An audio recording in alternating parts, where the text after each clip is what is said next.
What's good, Commanders fans, and happy football day. We have the Eagles versus the Cowboys tonight. Of course, I have the Eagles winning tonight, but I do think it's going to be a close game.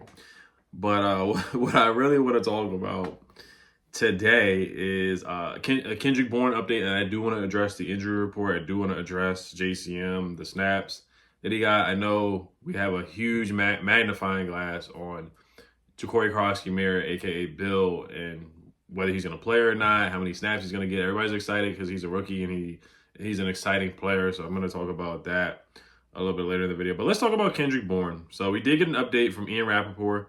Now, yesterday I was joking a little bit about Kendrick Bourne kind of milking this. And I'm not going to say he's milking it or like elongating the process. But, you know, he's doing what's best for him. And I understand because I said this in my previous video.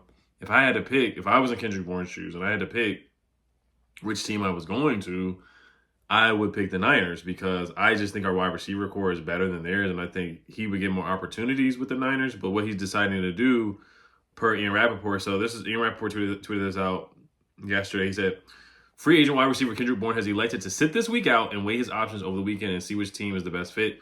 Source said he recently visited the Commanders and Niners, and I'm like, yeah, it's Wednesday, man. Like, you got to make a decision. Like, even if you make the decision today or Wednesday, whenever, you're not going to play on Sunday. Like, that's not really fair to him. I mean, he could go out there and run a couple routes, like a go route, slant, whatever, dig, drag routes or whatever. But, you know, it's kind of like you want to get a little bit more acclimated with the team and at least get a full week of practice. That's what I feel like for him.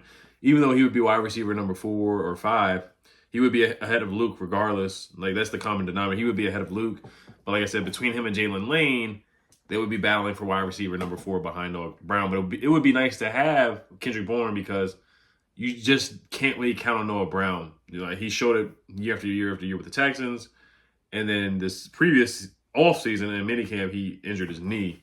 And I'll talk about him a little bit later in the injury report. But yeah, so he's going to take his time. So you look at the Niners' appointment. So this is the thing with the Niners too. So Jauan Jennings, who was holding out, he is back now. So he was holding out, and they so the deal they gave him, they kind of swindled him. I'm not gonna lie to you. Like, they didn't give him a new deal or nothing. They just said, per Adam Schefter, another pre-Sunday deal, the 49ers and Jauan Jennings reached an agreement on a deal that will add $3 million in playtime incentives to the wide receivers contract per his agents Drew and Jason Rosenhaus.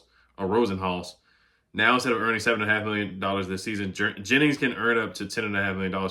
Now, remember, we were bashing Buddy Baker so much. And people were like, oh, he needs to hire Drew Rosenhaus or another agent or whoever. And Drew Rosenhaus only gets him a incentive-laden, like, incentive bonus. Not even more guaranteed money. Like, all he got for sitting out and holding out was $3 million in incentives. Like, that's just like throwing him, just like, here you go. But you still have to earn this. Like, nothing's guaranteed. So John Lynch, just like Adam Peters is a shrewd negotiator. John Lynch and Kyle Shanahan. Kyle Shanahan is definitely involved in decisions for sure. They are shrewd negotiators with their San Fran wide receivers. Now, they did pay Brandon Ayuk. They ended up paying him. They ended up paying Trent Williams and Nick Bosa, who are way better than Jauan Jennings. Jauan Jennings hasn't made a Pro Bowl or an All-Pro or anything like that, like Trent Williams and Nick Bosa have. And at least Brandon Ayuk did have a 1,000-yard season. Jauan Jennings has never surpassed that. But to just throw him incentives, I'm like, dang, you held out for no reason, Jauan. Like, all you got was incentives. You may not even hit that. You may not even see that money. So that's my thoughts on that. But the point is that Jauan Jennings coming back kind of would push down Kendrick Bourne on the depth chart too. Like, Ricky Pearsall, Jauan Jennings, Marcus Valdes-Scantling. Somebody was arguing me yesterday who's the better receiver between Kendrick Bourne and Marcus Valdes-Scantling. Kendrick Bourne has better numbers. Marcus Valdes-Scantling is kind of like a one-trick pony. He just runs past people, and that's really it. He doesn't really do much, but he's really good at it. Don't get me wrong. But Kendrick Bourne gives you, like, some routes over the middle. He'll give you a go route. He cooked Trayvon Diggs a couple years ago against Dallas, too. But I just think they're both, like, middle tier, wide receiver number 3, number 4 guys anyway. So it's not really worth arguing over who's better. But I would rather have Kendrick Bourne because, you know, he can give you a little bit more. But MVS is fine. It is what it is. We tried to sign him, and he's with the Niners now. So. And Sky Moore. So it's a toss-up, but he wants to see what happens this weekend. I think what's going to happen is our receivers are going to look good. Debo's going to look good. Terry's going to look good. Noah's going to sprinkle in. He's going to force a pass interference. Kendrick Bourne's going to see that, and he's going to be like, okay, the Commanders are set. Where the Niners have a tougher opponent with the Seahawks, where the Seahawks' secondary is actually pretty solid. And I think the Niners receiving core may struggle. Like George Kittle's going to get his. Juwan Jennings may get a couple catches here and there. But I think our receiving core is going to have the better weekend against the Giants. And I think that my prediction is that Kendrick Bourne is going to end up signing with the Niners. That's just how I feel. Because I think our receivers are going to look better. Our top 3 guys are going to look better against the Giants compared to the top 3 guys for the Niners versus the Seahawks on Sunday at 4 o'clock. All right, so let's move on. I mean, like I said, yesterday I was joking about Ben's Chili Bowl. No disrespect to Ben's Chili Bowl. They got a good place and stuff like that. Let's get a quick word from Sleeper, and then we'll get right back into the video. Whoa, what's good, y'all? I just want to give a quick shout out to Sleeper. I have a great deal for you guys and a great promo code. Sleeper is a fantasy app where you do more or less on player projections. First-time users, you get up to $100 deposit match on your first deposit for your first time using Sleeper with promo code Oliver. This year, we're going to do a win-loss record. We're going to count the plays that I give you guys, the more or less player projections each week. So, of course, we're going to take advantage of the Dak Prescott promo code or promo that they have going on. Dak Prescott, more than a half a passing yard. He's clearly going to get that once he steps onto the football field. And then we're going to go with more Terry McLaurin, 4.5 receptions against the Giants.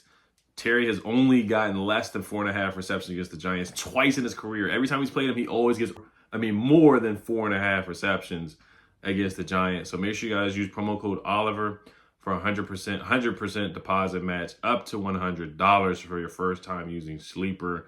We're going to be making picks more on Jaden Daniels' rushing yards and more on his pass yards a lot this year. But this week, we're going to start off with Terry McLaurin, more than 4.5 receptions. So make sure you guys check out Sleeper and take advantage of the promo code Oliver for 100% deposit, $100 deposit match on your first deposit. Terms and conditions apply. Make sure you guys check out Sleeper. Let's get back to the video. Also, I do want to add more Saquon Barkley's rushing yards. I just don't think the Cowboys will contain him. Now, there is like a promo deal for his rushing yards. That's why I didn't really go after it. I'm just staying with Terry McLaurin's receptions. But if you do want to take a play from this game with Dak Prescott more than the half pass yards, like I would do Saquon Barkley's rushing yards. And I would take the normal one. I think it's like 96.5. He should get 100 rushing yards. Like last year he woke up and he had 200 rushing yards in a playoff game. Like he went crazy against us. He went crazy against Dallas both games. He sat out like in the second half against the Dallas when they blew them out. But Saquon was ridiculous last year. He was 100 yards to him was like waking up out of bed. Like Von Miller said, waking up and rushing the passer. Waking up and getting 100 rushing yards for Saquon. I get this is last year, but he should. And the Dallas's run defense is not good either. Especially like Michael Parsons wasn't known as a run defender or stopper, but I feel like they're going to get even worse with Mike out of there. So, but all right, let's get back to what I was talking about. Shout out to Ben's Chili Bowl. I was ragging on them a little bit. They're a fine restaurant. They're fine. Like I said, DC Prime. Somebody said Old Ebbitt's Grill, Fogo de Chao, places like that is where they probably took Kendrick Bourne on his tour. I know ISO Speed was walking around DC and Tyson's Corner, so they might have ran into each other and whatnot, taking them on a tour and stuff like that. So I saw that was a little crazy in the DMV area yesterday. But let's move on to the injury report. So the injury report, to me, is important. So Noah Brown is limited, but he said he's fine, which is good news. He said that in the interview. John Keim tweeted that out. Andrew Thomas, limited.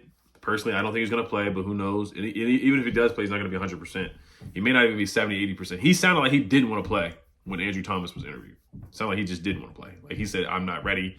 I've only done one-on-ones. I haven't done any team drills, anything like that. I want to be comfortable. So Theo Johnson's going to play, though. He's not on the injury report. They're tight end. Marcus Mariota, full participant. He's going to play. He's going to be a backup. Matt Gay, illness. Keep an eye on that. Full participant. He's going to play and kick. John Jones, hamstring. I think he'll play. Limited. Noah Brown, I think he'll play. Like I said, Dorrance Armstrong, limited with the knee injury.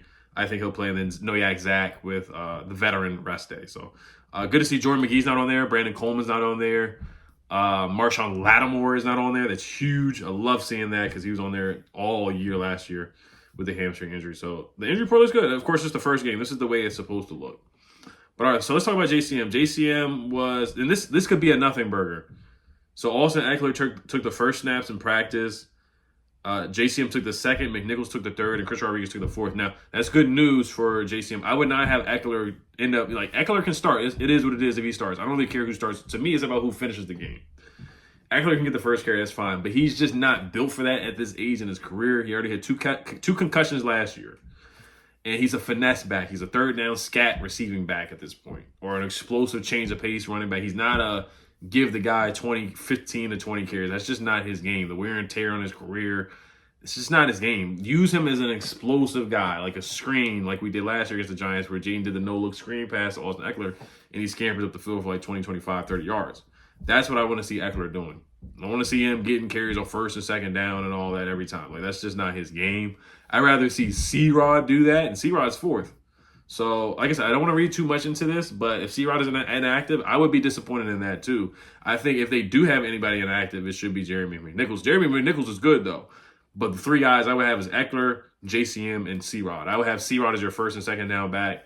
JCM is your change of pace, home run hitting back. Then Eckler sprinkling him in with the, just change of pace, catching the ball in the backfield, wide receiver. You want to line up in the slot just to do something different too, on a 5-man out. Or just change the pace running. That's what I would, finesse game for Austin Eckler. That's what I would do. But JCM took the second snap after Austin Eckler. So we'll see how that goes. Will he be inactive? That's the biggest question mark. That's what everybody's going to be waiting for at like 11 a.m. Sunday morning when they announce the inactives and whatnot. I do think Ali Cahill will be inactive. Kane Madrano, we'll see if he's inactive or not. Those are the two guys that I think most likely will be inactive, the two linebackers. Other than that, Tyler Owens, I can see him being in. Well, no, he's going to be special teams. Yankoff, maybe. We'll see.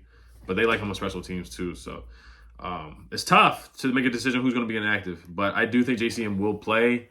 I don't think he'll be inactive, but we'll see. You just never know. Things can get really murky and really weird. He is a rookie, so they love Jeremy McNichols. They like him a lot. They do like him a lot. So, but like I said, you can't read too much into pride. I know JP Finlay, they may be like, hey, we don't want you to record that next time, stuff like that. He recorded it and put that out. But anyway, reporters put that out there anyway.